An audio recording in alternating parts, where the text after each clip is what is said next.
Merci beaucoup, Monsieur le Premier ministre. La parole est à Monsieur Franck Alizio pour le Rassemblement national. Merci Madame la Présidente. Ma question s'adresse à Éric Dupond-Moretti, ministre de la Justice. Monsieur le ministre, il y a une semaine, vous étiez avec le président de la République chez nous à Marseille.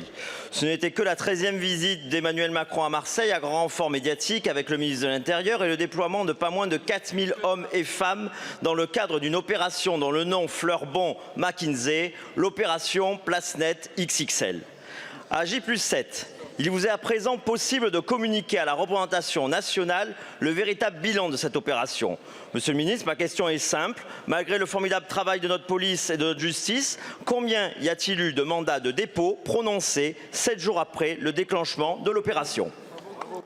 Je vous remercie. La parole est à Madame Sabrina Agresti-Roubache, ministre en charge de la ville et du logement de la ville.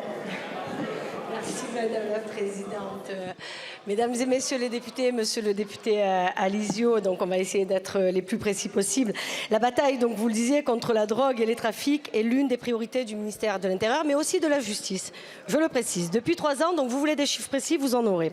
Depuis 3 ans, nous obtenons des résultats significatifs. Les opérations de démantèlement se multiplient, vous le voyez tous les jours à Marseille, notamment avec moi.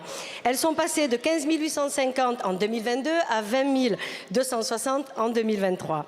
Dans les Bouches-du-Rhône, ce sont plus de 1350 opérations qui ont eu lieu l'an dernier. Le nombre de points de deal est passé donc de 220 à fin 2020 à 127 en fin 2023.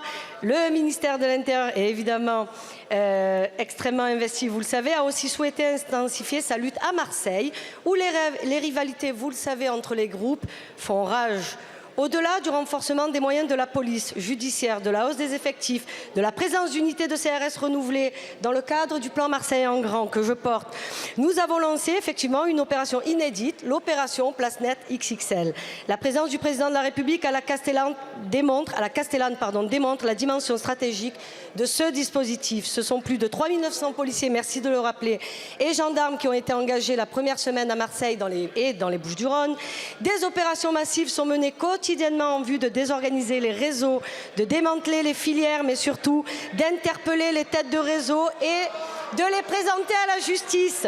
Nous en sommes donc déjà à plus de 317 interpellations et 180 gardes à vue, pour être tout à fait précise, et près de 500 000 € d'argent liquide saisis. Donc nous avons également décidé d'étendre ce dispositif à d'autres territoires comme Dijon et Clermont-Ferrand. Cette reconquête républicaine, c'est pénible, passe aussi par la révision de la stratégie nationale de la prévention de la délinquance que je porte, outil essentiel pour éviter le basculement de notre jeunesse.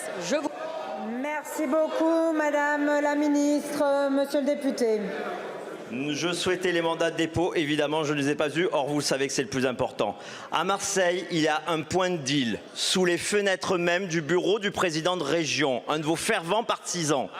Un point de deal tenu par des clandestins et qui se reconstitue après chaque passage de la police. Cette situation n'est pas la faute de Renaud Muselier, mais bien la vôtre. Voilà la vérité. Et les Marseillais ont besoin avant tout de vérité et non d'opérations aussi spectaculaires que malheureusement éphémères. Cette vérité que vous essayez de faire taire en rappelant à l'ordre les magistrats témoignant pourtant sous serment devant la commission d'enquête du Sénat. Ces derniers craignant, je les cite, d'être en train de perdre la guerre contre les trafiquants et en appelant à des mesures d'exception, de véritables mesures d'exception. Cette vérité que l'Élysée essaie de faire taire lorsqu'elle réclame la mise à pied du directeur de la rédaction du quotidien La Provence qui a osé rendre compte du sentiment des Marseillais au lendemain de la visite présidentielle. Des Marseillais spectateurs désespérés de votre impuissance qui méritent mieux que les coups de menton d'un exécutif aux abois.